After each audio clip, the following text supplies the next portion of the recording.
اسی طرح اگر کسی معمولات اہل سنت میں کوئی غلط رسم و رواج پکڑ چکی ہے تو اس کو دور کیا جائے گا، معمولات اہل سنت کو مٹایا نہیں جائے گا۔ اسی کڑی کے تحت آج سے یہ گفتگو شروع ہوگی اور اسی مہینے میں 27 رجب المرجب کو مشہور روایات کے مطابق اللہ کے پیارے نبی کو اللہ نے اپنی بارگاہ میں بلا کر معراج کا شرف عطا، اور اسی رجب 27 مرجب کی شب کا تحفہ کیا ہے؟ نماز۔ اس سے پتہ چلا ہم اہل سنت و جماعت کا کوئی بھی معمول ہو اس کا تعلق نماز سے ضرور ہے۔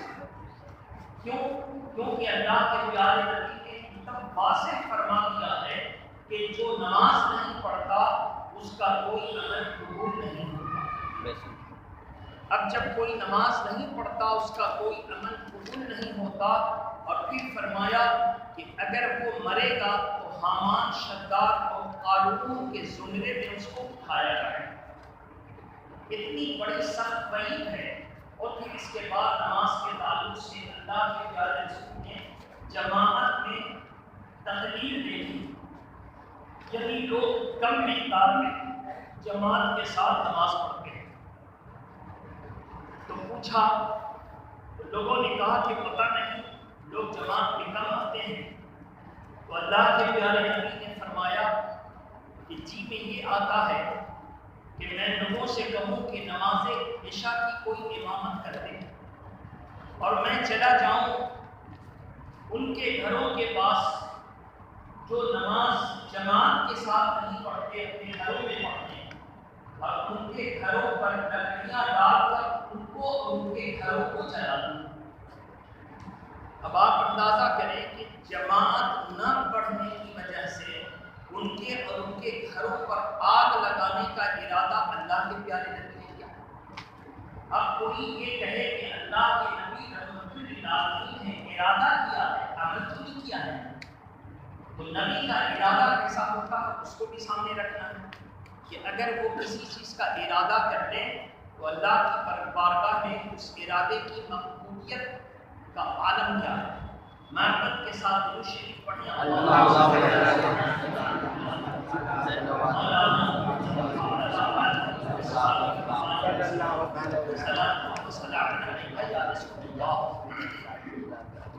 کون ہے امام جعفر صادق رضی اللہ تعالیٰ عنہ؟ امام جعفر صادق امام حسین کے پوتے ہیں۔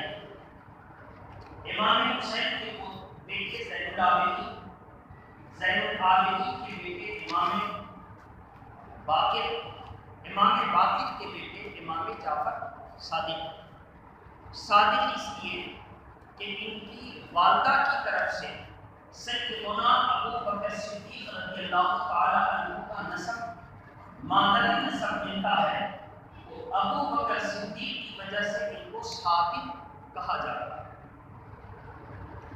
سیدنا امام جعفر صادق کون ہیں؟ آپ کو میں بتا دوں، ابتدائے اسلام میں صحابہ اکرام کے ہاتھوں سے کرامات کا ظہور کم ہوا۔ وہی کرامات کا ظہور کم ہوا، کیونکہ اس وقت اللہ کے پیارے نبی کا ہی جلوہ اتنا کافی تھا جو عرصے دراز کے لیے کسی کو کرامات کی ضرورت نہیں پڑی۔ اللہ کے پیارے نبی کا بیان، جس کو ہم میلاد النبی کہتے ہیں، اللہ کے پیارے نبی کا بیان صحابہ آنے والے لوگوں میں کرتے تھے، اور آنے والے لوگ اس کو سن کر ایمان لے آتے، تو کرامات کا ظہور کم ہوا۔ جب صحابہ اکرام کی جماعت دھیرے دھیرے وصال کر کے اس دنیا سے کوچ کر گئے، اور عام لوگوں کے سامنے اب ان کے بعد والے آئے، یعنی تابعین کے زمانے سے کچھ کرامات کا ظہور ہوا، پھر ان کے بعد والے یعنی تابعین، ان تینوں زمانوں کو اللہ کے پیارے نبی نے فرمایا ہے تمام زمانوں میں بہتر زمانے ہیں۔ خیر القرون کا نام دیا ہے، قرن کا معنی زمانہ اور قرون قرن کی جمع۔ ان تمام زمانوں میں سب سے بہتر زمانہ میرے بعد میرے صحابہ کا، میرے صحابہ کے بعد میرے تابعین کا زمانہ، یہ تینوں زمانے سب زمانوں میں سے بہتر ہیں۔ بہرحال تو تابعین کے بعد تابعین کے زمانے سے اب جو ہے کرامات کا ظہور ہوا۔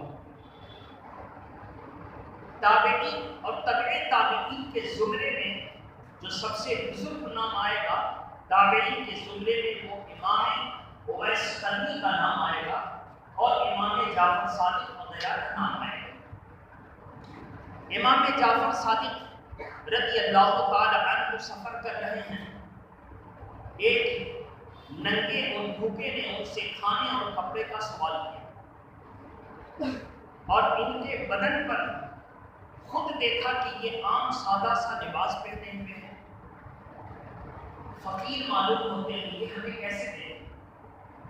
امام جعفر صادق نے کہا کہ بیٹھو، 2 رکعت نماز پڑھی، ہر جگہ نماز چھوڑ کے کوئی عمل قبول نہیں، 2 رکعت نماز پڑھی، اپنے رب سے دعا فرمائی۔ اس نماز کو کیا کہیں گے؟ قضائے حاجات۔ کیا کہیں گے؟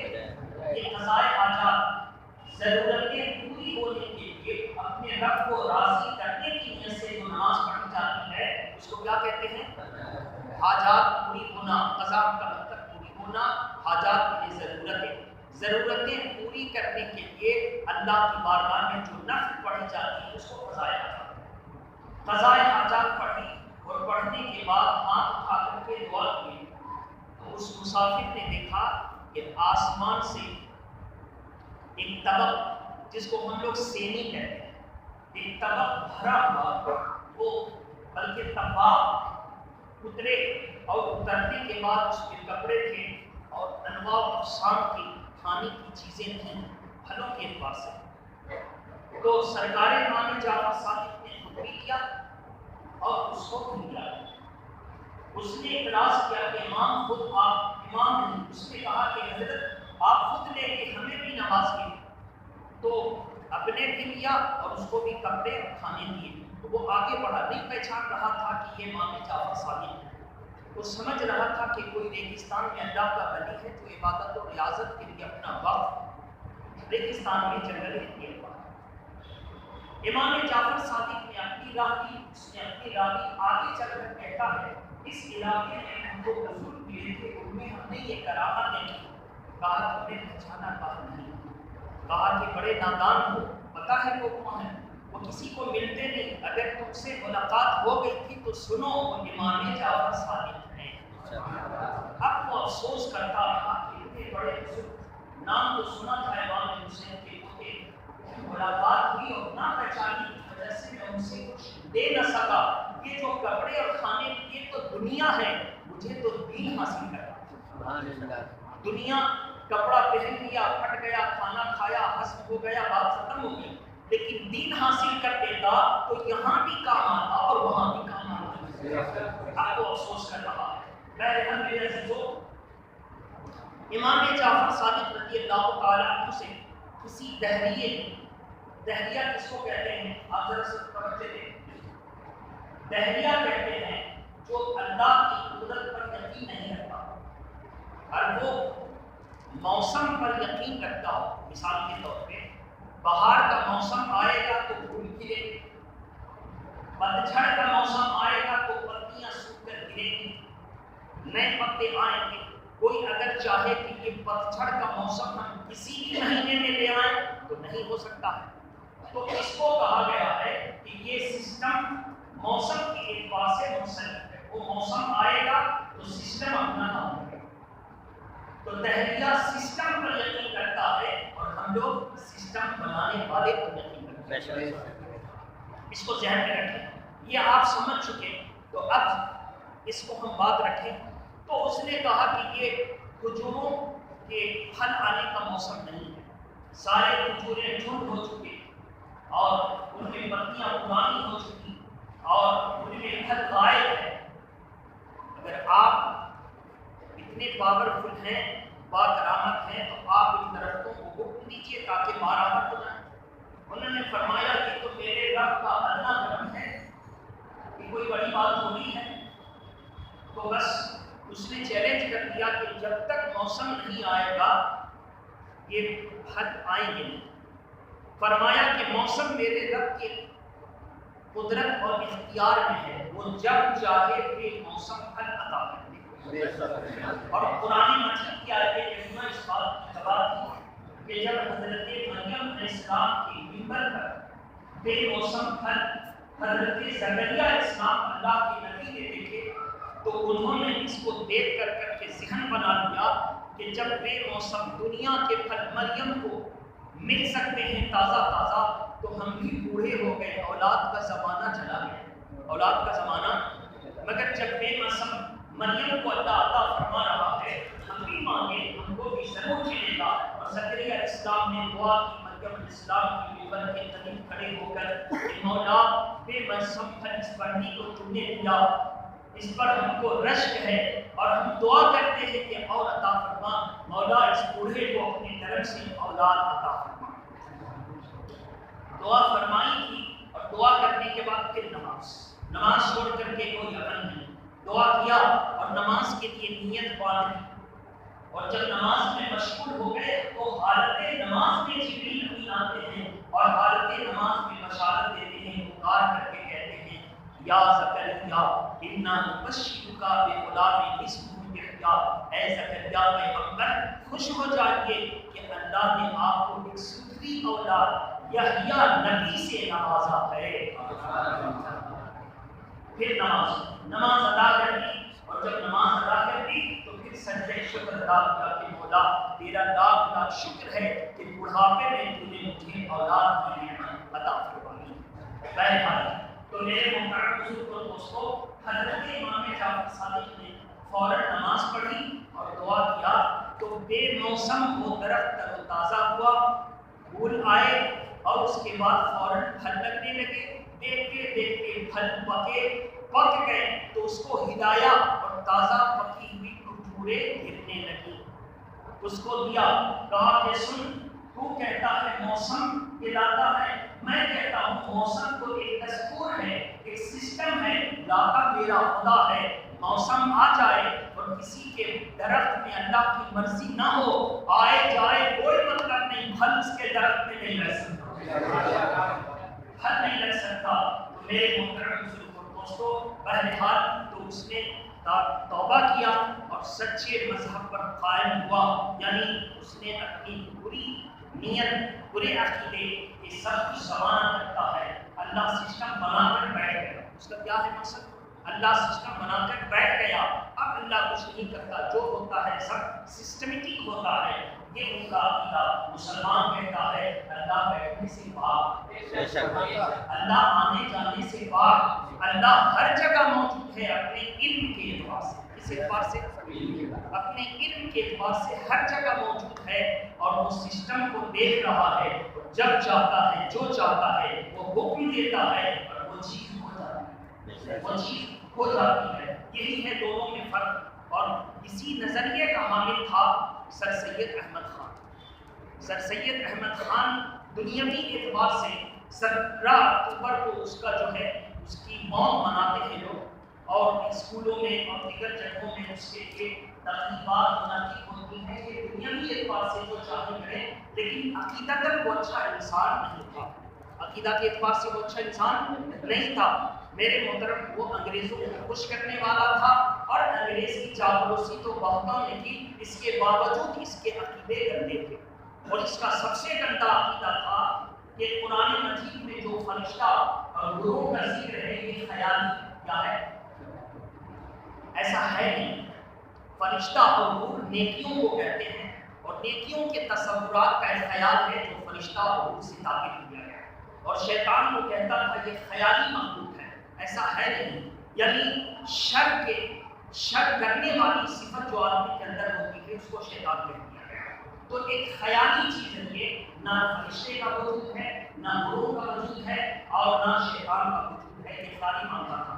اور اس کا عقیدہ کیا تھا؟ اس کا عقیدہ تھا کہ سورہ رحمان 12 نمبر 27 میں جو ہے اس میں بار بار فَبِأَيِّ آلَاءِ رَبِّكُمَا تُكَذِّبَانِ آنے کی وجہ سے قرآن فصاحت و بلاغت کے معیار سے نیچے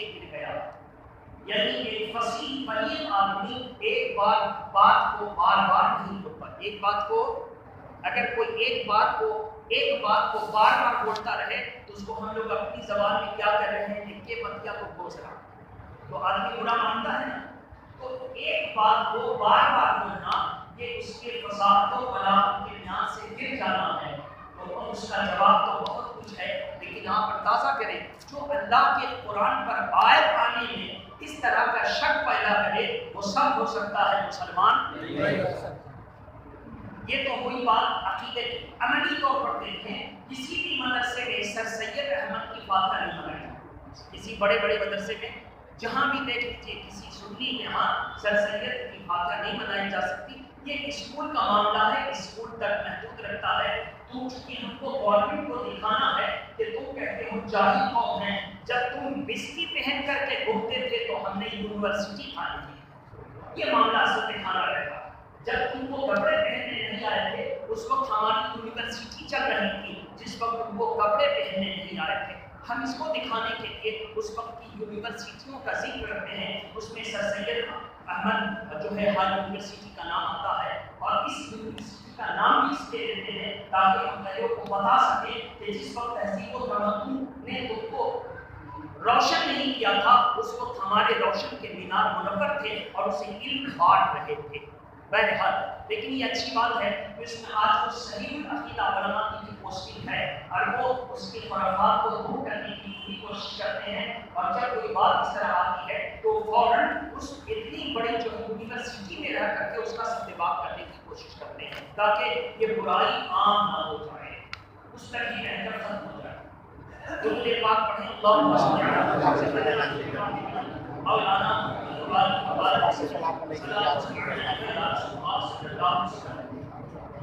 تو یہ ہے امام جعفر صادق. تو چونکہ توجہ چاہوں چونکہ وہ نمازیں پڑھ کر کے اور دعا کرتے تھے تو اللہ روزی میں برکت عطا فرما دیتا تھا. پھل میں درخت میں پھل نہیں ہوتے تھے, پھل عطا فرما دیتا تھا. لوگوں کے پاس کھانے کپڑے نہیں ہوتے. تو ایک مزاج بنا کہ جب حضرت کی بارگاہ میں ہم لوگ ان کے وصال کی تاریخوں میں جب کونے کی فاتحہ کریں گے اور کوڑا بھریں گے یا کھیر اور پوریوں سے تو اللہ تعالیٰ ان کے طفیل ہم سب کے گھر میں بھی برکت عطا فرما دے گا. کیونکہ جب زندہ ہوتا ہے اور جو فیض بانٹتا ہے تو اس کی روح مقید ہوتی ہے. اس کی روح تو جب مقید روح کا یہ عالم ہے تو جب روح اس جسم کے پنجرے یعنی قید سے آزاد ہوگی تو اس کی پرواز کا عالم کیا ہوگا. اس لیے جب مقید روح میں ان کے کرامات کے تھے ہم ان کی یاد منائیں گے. اور یاد کیسے مناتے ہیں؟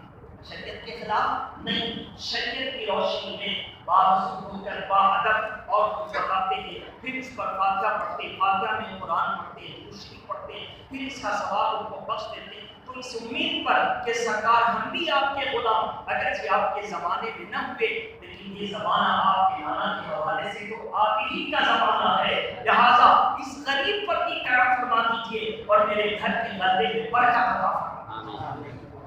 تو اللہ برکت دینے والا اللہ, روزی دینے والا اللہ, درخت پر پھل دینے والا اللہ, لیکن اللہ تعالیٰ بے وسیلہ نہیں عطا کرتا.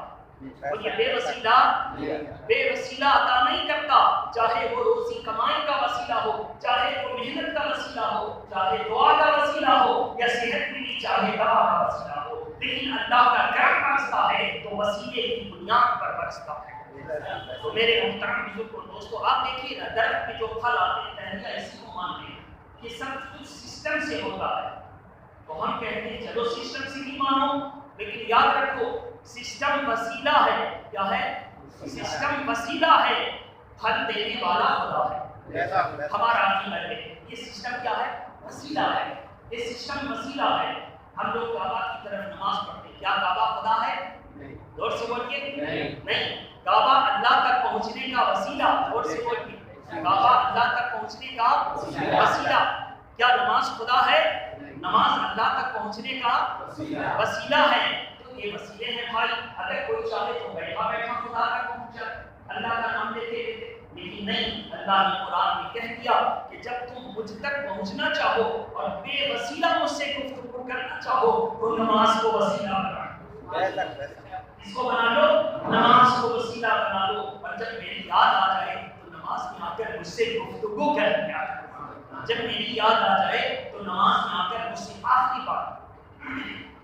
تو اس سے پتہ چلا کہ جتنے بزرگان دین ہیں اللہ نے ان کو جو کرامات عطا فرمائے تھے، اللہ ان سے راضی تھا، تو عوام کے نظریے میں، عوام کی موجودگی میں اللہ نے ان کی شان بڑھائی کرامت دے کر۔ تو گویا کرامت دینا بھی اللہ کا کام۔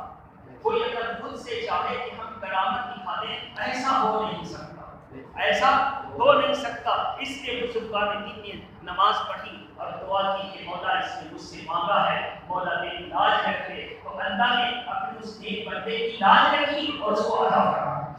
یہ چیزیں ہمیں رکھیں۔ کوئی چاہے کہ ہم نے بڑا کمال حاصل کر لیا، خود سے کوئی چمتکار اور کرامت دکھا دے تو ناممکن ہے، مشکل نہیں، مشکل کا درجہ تو ذرا کم ہے، ناممکن ہے، ہو ہی نہیں سکتا۔ یہ سب اللہ کے فضل پر مبنی ہے، جب اللہ چاہے تب ہو سکتا ہے۔ وآخر دعوانا الحمدللہ رب العالمین۔ السلام علیکم ورحمۃ اللہ وبرکاتہ۔